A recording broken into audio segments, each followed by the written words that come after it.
episode.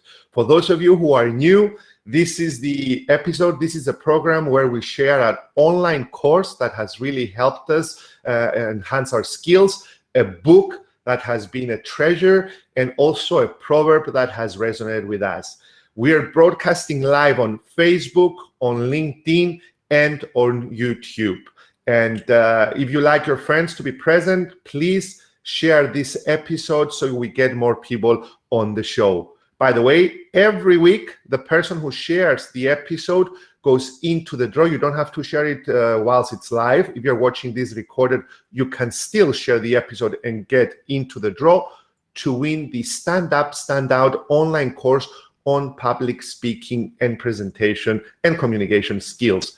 Our winner for this week is, as you can see from the screen, Georgia Gibrianou, who she shared it from LinkedIn. So dear friends and fans, please share the episode and tag us, because sometimes we might lose some of the shares. There's too many shares, sometimes we might lose them. So please share them. And who's first here? George Ioannou, my dearest friend George Ioannou. Kalimera, George. Stephanie Pilavakis here as well. Great to see you. And I'm within the 2 minutes mark to start. We're starting in just a few seconds as we're gathering more people.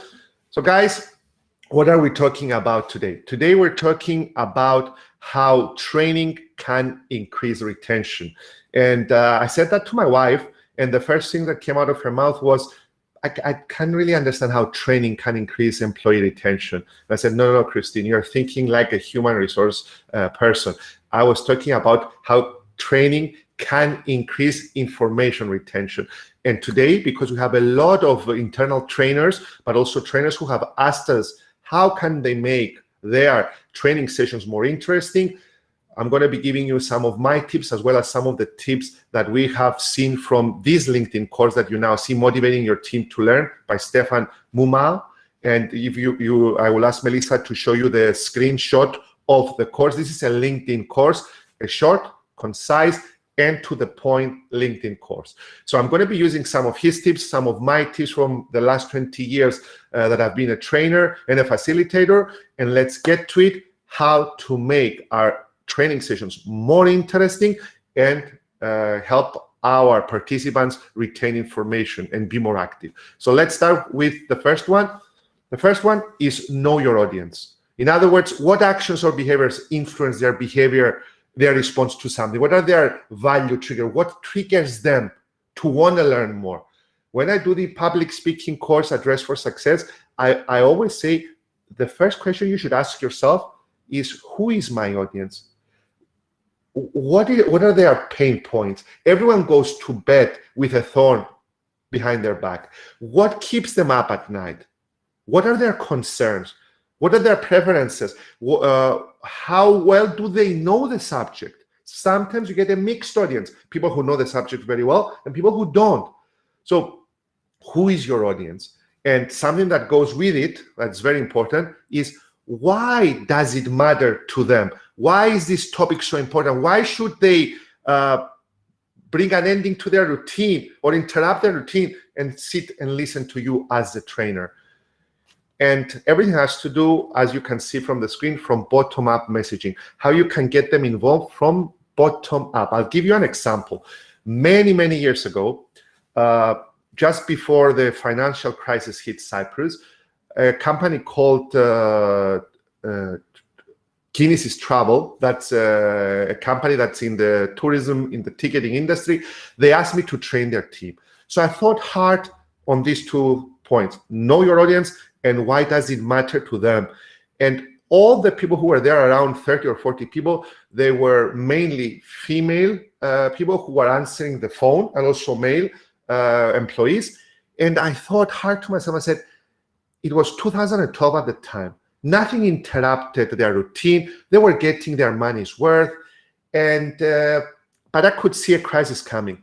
I could see a crisis coming in their industry, especially because their industry was changing, but also I could see a financial crisis. So the first thing I did, I put a very beautiful lady up on the screen, and I said, do you see this lady? This lady has just finished her degree in Belgium, and she studied political sciences. She did a master's in HR. She did another degree in England, and she's coming to get your job at the time with 800 euros. And she will be more than happy to get your job. And how do I know that this lady will be more than happy to get your job? Because this lady is crying in my apartment every evening, and that's my fiancée, Christine. Or that's my wife, Christine, at the time. So if a very educated person is willing to sit down and work answering the phones to get the salary you are getting, it means there is something wrong with the economy. So you better listen up in order to safeguard your position. How should you be more willing to help people? How should you be more flexible than making life difficult for people? What is the terminology you need to use? So I got them leaning forward by using a relevant example, a true example, and an example of a person I know and they got to know as well. So make it relevant to them and know your audience. Number 2, make it multisensory. Some people love to hear what you're saying, and they can not watch this, but listen to this as a podcast, for example. Some people want to see what you're doing, but some people want to do exactly what you do. They want to try out, for example, this particular episode. They might come here and tell me, Michael, show me how you connect things. Melissa, how do you go live on air? How do you use Restream? People who start doing things, in the majority of cases, start learning faster. And there is a reason why Germany and Luxembourg, in one research that I read 2 years ago, they have 95% of their people who graduate school getting a job. The reason is that before they graduate, they have to do a work placement for many, many months, sometimes a year. So it's not only telling you what to do at university, it's also showing you. So if you want to work for Volkswagen, you go into Volkswagen as a student and you work on those cars. You learn how that engine runs. It's easier. So you make your training a multisensory experience. The way you come across, your wording, how your intonation, the way you describe your stories, make it vivid, but also get them to do something, either through your exercises or through an interactive case study. Number 3, less is more. What we're running into nowadays, my dear friends, is an attention deficit disorder. People cannot stay long enough to watch you. You're either going to be interesting in the majority of time, or you're out, or they will switch it off. So short courses, short training courses, get to the point, know what you're going to say, and say it not quickly, but say it concisely and get to your point. There is a reason why all these LinkedIn learning courses that we are suggesting to you on a weekly basis, they don't run more than 35 to 39 minutes. There is a reason, because you will lose interest at the end of the day, and you can still learn if the trainer is well equipped and they know all these tips that we are learning today.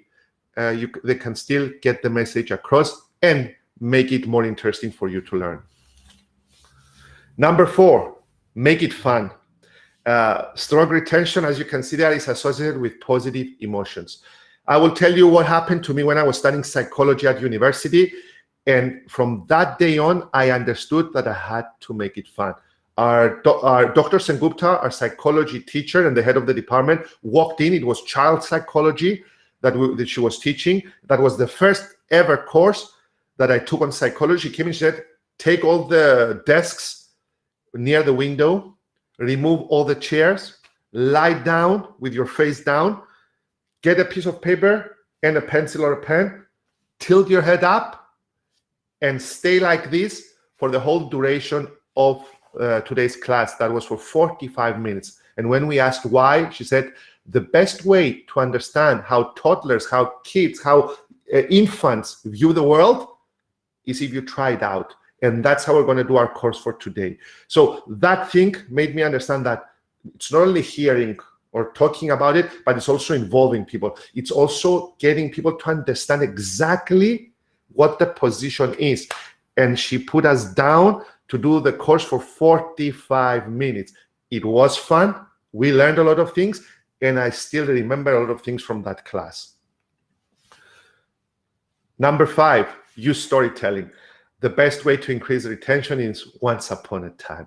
I've seen in my courses, training sessions, speeches for the last 20 years, once I say once upon a time, or let me start with a story, or let me start with a true story, people lean in. And once they lean in, as my friend Jeffrey Gidomer says, you grab them by the neck. So you need to get people to lean in forward. Storytelling is very important. If you want to know more about storytelling, you can purchase our course, Stand Up, Stand Out. It's a great online course that will help you enhance your storytelling and become a better trainer and a better storyteller. Number 6, gamification. Nothing better than collaborative learning. People learn in groups much better than they learn on their own. Yes, there are some exceptions. And the best way is if you can use some games. I'll give you one of the games that I'm using. It's a Harvard Business School game. And that game is, as soon as people come in, I give them one picture each, if there are 30 people approximately. If there are less, I give them 2 pictures each. So I tell them, please describe your picture to the rest of the audience, to the rest of your colleagues. You're not allowed to show it, but you can describe it vividly. And at the end of the day, that picture forms a sequence, it forms a story. And they start describing the picture and they try to place it in the right order. They place it upside down. They can only turn it the other way after they finished. But at the end of the day, it's not just a game. It's not just people discussing and trying to become more vivid in their descriptions. It is also to understand that each and every one of us has a piece of the puzzle, and they know their own story. They know their own problems in their own department. And sometimes they fail to see the whole story. Sometimes they fail to understand that Melissa has her concerns, Michael has her concerns, the HR department has their concerns, the marketing department, and we need to understand that in order to understand the full picture, the whole story, we have to look at the company as a whole. We have to look at the department as a whole and not only be concerned with our own worries and concerns. When it comes to games, there is a book that will get your people more interested, and it will help retrieve more information. This book can help you raise sagging morale in the department, live and boring meetings. It can improve your communication. It's called The Big Book of Team Building Games. If you don't have time to write all this down, don't worry, because Melissa is posting it. So from this book, there are 70 exercises, if not mistaken. I use 3 or 4 quite successfully with teams. So make it interesting for the teams, for your participants with gamification. And last but not least, I always say this, it brings out the best in you. It will also most probably bring out the best in people, passion. Passion stems from enthusiasm, and as I said in previous episode, enthusiasm stems from the Greek word entheo, the God within. The best way to release the God within to the outside world, and we're not talking about religion, we're talking about being more vivid, being more passionate, caring about your subject. Don't overdo it, but people can understand if you really care about what you're talking, and passion helps ignite hearts, and it helps retention, and it helps with learning and retention. So how do you become passionate? Care about your subject. If you don't care about your subject, switch lanes. So this was the course, the online course, together with my own experience in training and development. This is the book that we always suggest, a book on Jumpstart Monday. And now we go to our proverb, and nothing more relevant than the Queen of England, since England lost the Euro yesterday. I feel a bit sad because at the beginning I said England will win it. They lost out, doesn't matter. Next time. As the Queen of England says, it's all to do with the training. You can do a lot if you're properly trained. I truly agree with the Queen of England. She's old enough and wise enough to know. So you need to be properly trained, and to be properly trained, trainers need to make it more interesting for you to retrieve the information. Alexandros Probabas, how are you doing, my friend? Chiellini and Bonucci are a good example of 7. Exactly, Alexandros, exactly. You couldn't have said it better. Exactly, I truly agree with you. Let's see some more comments. If you have any questions, send them in. If you share this episode, you get a chance to win the Stand Up, Stand Out online course, and we will be more than happy to have you. Let's see what Alexandros also says from Rainy Leeds. Alexandros, get ready. We just got a new player playing for Leeds, a Barcelona player, left back. We're going to be stronger this year. So guys, I'm not going to keep it long. Thank you, Melissa, for helping out. Thank you to everyone for attending. And we're back next Monday with another Jump